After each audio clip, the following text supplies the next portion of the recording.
बच्चों आज हम कुछ और न्यूमेरिकल प्रॉब्लम देखेंगे स्टोइकोमेट्री पर। क्वेश्चन 1 है आपका, volume of carbon dioxide obtained at STP by complete decomposition of 9.85 gram barium carbonate is. आपके पास 4 ऑप्शन है, आपको बताना है बच्चों सॉल्व करके कि कौन सा ऑप्शन ठीक है। तो चलिए पहले बेरियम कार्बोनेट का डिकम्पोजिशन जो होता है उस रिएक्शन को लिखिए। ठीक है बच्चों, अभी क्या है कि यहाँ पे हमें मास और वॉल्यूम का रिलेशनशिप देखना है कि इस मास से कितना वॉल्यूम प्रोड्यूस होता है एसटीपी पे। तो देखिए हम मास और वॉल्यूम में ही इनको लिंक करते हैं। कैसे? इसका 1 मोल उसके 1 मोल की प्रोडक्शन करता है बच्चों। तो 1 मोल वेट में कितना होगा? 197। देखो बच्चों, इसका जो मोलर वेट होगा ना वो गिवन होगा क्वेश्चन में, शायद मैंने लिखा नहीं है लेकिन मोलर वेट ऐसे कंपाउंड का आपको दिया रहेगा। गिवन मोलर वेट कितना होगा बेरियम कार्बोनेट का? 197 ग्राम पर मोल बच्चों।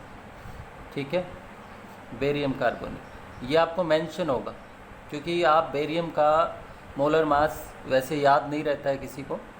तो 197 ग्राम बच्चों, 1 मोल 197 ग्राम। और देखो बच्चों वॉल्यूम में इसका आंसर पूछा गया है, तो 1 मोल वॉल्यूम में कितना है एसटीपी पे? 22.4 लीटर। ठीक है, अब देखिए 197 ग्राम से प्रोडक्शन कितना होता है? 22.4 लीटर गैस CO2 का प्रोडक्शन होता है एट एसटीपी।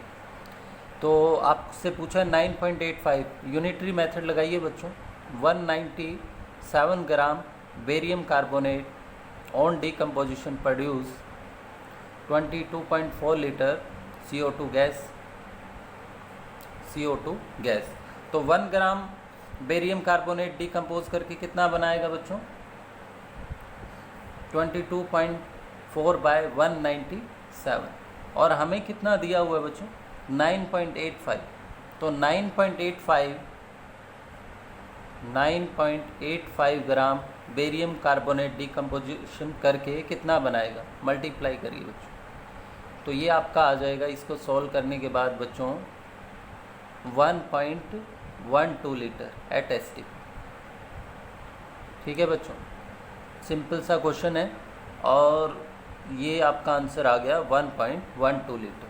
चलिए अब हम नेक्स्ट क्वेश्चन देखते हैं बच्चों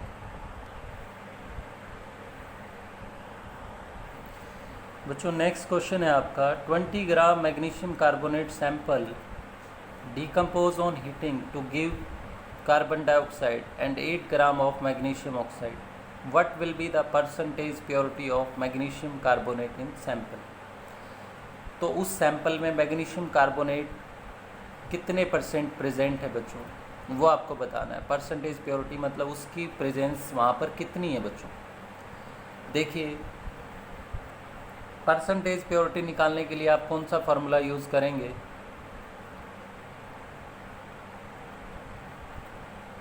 experimental yield by theoretical yield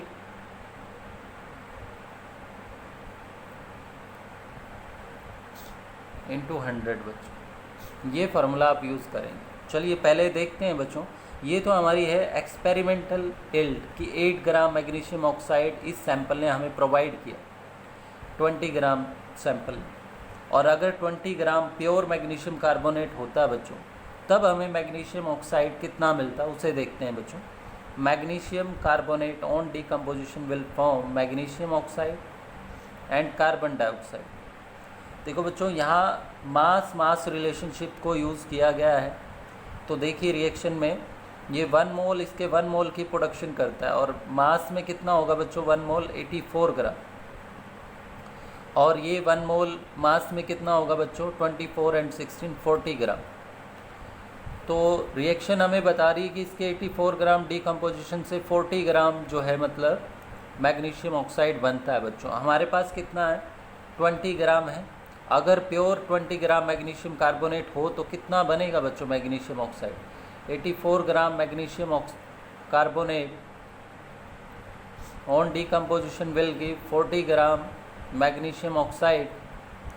1 gram magnesium carbonate will produce 40/84 और 20 ग्राम अगर हमारे पास प्योर मैग्नीशियम कार्बोनेट हो बच्चों, तो 20 ग्राम से कितना बनेगा, ये आपका आएगा 9.252 ग्राम बच्चों।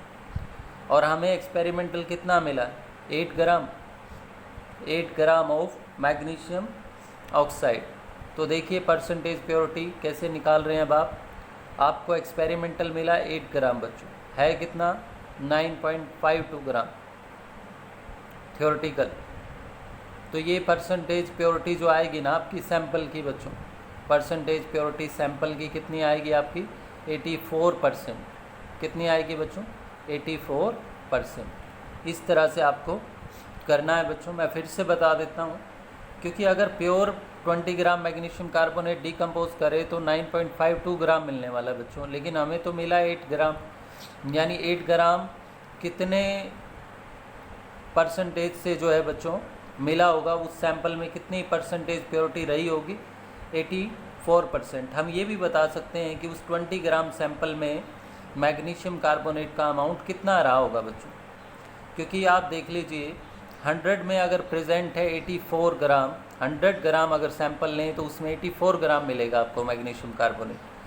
तो आप क्या कर सकते हैं, 100 ग्राम में प्रेजेंट है 84 ग्राम बच्चों मैग्नीशियम कार्बोनेट। 1 में कितना होगा 84/100 और 20 में कितना प्रेजेंट होगा। इस तरह से आप ये भी बता सकते हैं कि उस सैंपल में मैग्नीशियम कार्बोनेट कितना रहा होगा बच्चों। वैसे परसेंटेज प्योरिटी पूछी थी, अमाउंट नहीं पूछा था, तो आप इतना ही बताएंगे 84% बच्चों। ठीक है, इसके बाद हम नेक्स्ट न्यूमेरिकल प्रॉब्लम देखते हैं।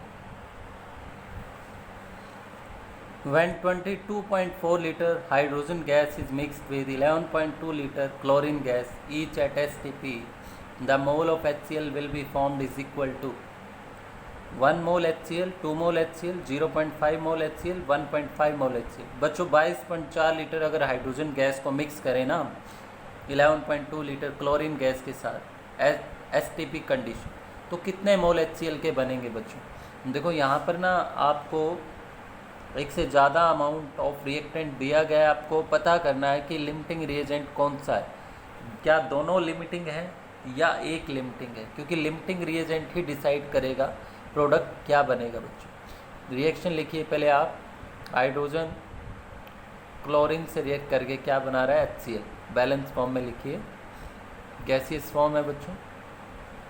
अब देखिए आपको मैंने बताया था कि आपको लिमिटिंग रिएजेंट निकालना है। पहले तो आप उन रिएक्टेंट्स का जिनका अमाउंट गिवन है बच्चों, आप उनके मोल बना लें बच्चों, मोल फॉर्म में कन्वर्ट कर लें। तो हाइड्रोजन के मोल कितने हो जाएंगे बच्चों, given volume by molar volume, तो यहाँ हो जाएगा बच्चों 1 मोल, और क्लोरीन के मोल हो जाएंगे 11.2/22.4 हाफ मोल बच्चों। अब आपको पता करना है कि इसमें लिमिटिंग कौन सा है, तो इनके स्टोइकोमेट्रिक कोफिशिएंट से डिवाइड कर दें बच्चों। 1 ही है स्टोइकोमेट्रिक कोफिशिएंट, यानी 1 से डिवाइड करने पे तो यही आएगा बच्चों। तो आप देखिए कम कौन सा आएगा बच्चों, लेस अमाउंट में प्रेजेंट है हमारा क्लोरीन, तो क्लोरीन हमारा क्या है लिमिटिंग रिएजेंट है बच्चों। क्लोरीन क्या है लिमिटिंग रिएजेंट। ठीक है, अब आपको क्या करना है बच्चों, आपको बताना है कितने मोल HCl के बनेंगे।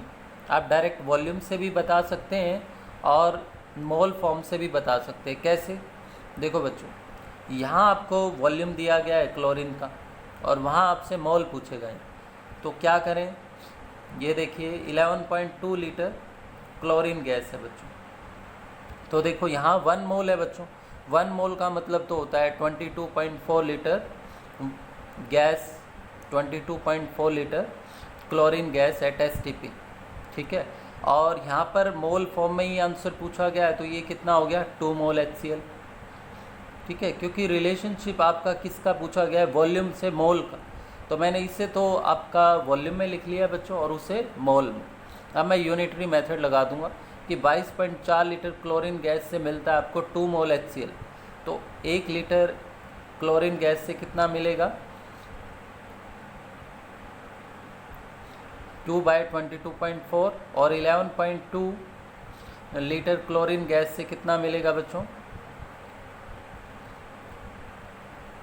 तो ये आ जाएगा आपका 2 वन वन आ जाएगा बच्चों, ये 1 मोल आपको HCl का मिलेगा बच्चों।